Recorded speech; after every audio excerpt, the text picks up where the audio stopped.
Ronald നമ്മളിവിടെ ഭക്ഷണം കഴിക്കാൻ വരില്ല എന്ന് ഞാൻ ഇവിടെ ഇരുന്ന് പറയാൻ പോണെന്താണ് ബെറോട്ടയും ചൂട് ബീഫ് എന്ന് പറയുന്നു, ഒരാൾ ബിരിയാണി പുതിയ കടയെന്ന് പറയുന്നു. ഇത് കേട്ടിട്ട് റൊണാൾഡ് വരാതിരിക്കുമോ?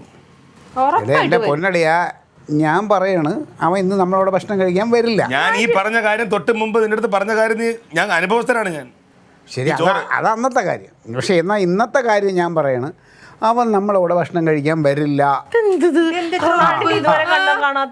ഞാനല്ലേ പറയണത്. സംശയം ഉണ്ടോ? ബെറ്റ് വയ്ക്കണ ഉണ്ട്? ആരെങ്കിലും ഉണ്ടാ ബെറ്റ്? അവൻ ഇന്ന് നമ്മളവിടെ ഭക്ഷണം കഴിക്കാൻ വരില്ല. ഞാനാ പറയണേ. 1000 രൂപ ബെറ്റ്. അവൻ ഇവിടെ വരുമെങ്കിൽ, നമ്മൾ പോണെന്ന് അറിയുമെങ്കിൽ അവൻ ഉറപ്പായിട്ട് വന്നിരിക്കും. പിന്നല്ലാതെ അവൻ വരൂലാന്ന് ഞാൻ എഴുതി വെച്ചാ. ഇവിടെ വരൂല. 1000 രൂപ ബെറ്റ്. ഇവിടെ അല്ല, നമ്മളവിടെ കഴിക്കാൻ വരില്ലാന്ന്. എനിക്ക് ഉറപ്പുള്ള ഞാൻ 1000 രൂപ ബെറ്റ് വെച്ചാൽ അളിയൻ്റെ ഒരു 1000 രൂപ പോയി കിട്ടും.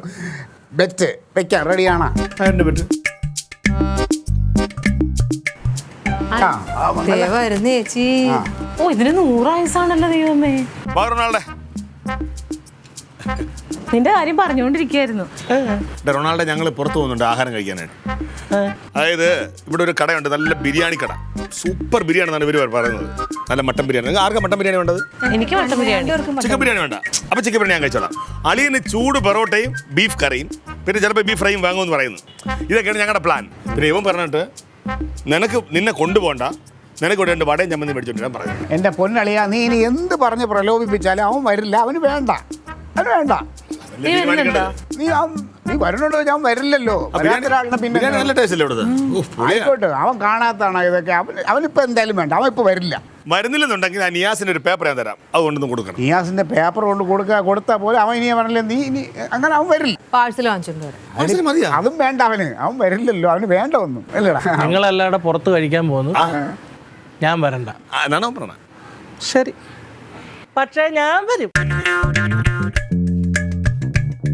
അതൊരു പരിപാടിയാ. ഒരു വീട്ടിൽ താമസിച്ചിട്ട് ഒരാളെ ഒഴിവാക്കി കഴിക്കാൻ പോണേ. അതുമല്ല, എന്നെ ഒഴിവാക്കിയിട്ട് തങ്കഞ്ചേട്ടത്തി കഴിച്ചിറങ്ങൂ. ഇല്ലിപ്പെണ്ണ് കഴിക്കൂ. ഞാൻ വരും. പുറത്തു കഴിക്കാം. 22 ഇഡ്ഡലിയും 3 ബിരിയാണിയും കുറെ ജ്യൂസും ഒക്കെ കയറ്റിട്ടല്ലടാ നീ ഇപ്പൊ വന്നത്. അതിന്റെ പുറത്തോടെ നീ എവിടെ ചെല്ലും? ഇത് തീറ്റ മത്സരത്തിന് പോയിട്ട് വന്നവനാ ഇപ്പം. അത് 2 മണിക്കൂർ മുമ്പാ. അത് നടന്നു വന്നപ്പോ ദഹിച്ചാണ്ട്. അത് ശരി. അപ്പൊ ആ ധൈര്യത്തിലാണ് ബെറ്റങ്ങ് വെച്ചത് അളിയൻ. സ്വന്തമായിട്ട് സ്പോൺസർ ചെയ്യുന്നു, 1000 രൂപ ബെറ്റ് വയ്ക്കുന്നു. റെഡി ആവട്ടെ. പിന്നെ ഇറങ്ങാം നമുക്ക്. വകയല്ലേ തങ്കച്ചേട്ടത്തി റെഡിയാവും.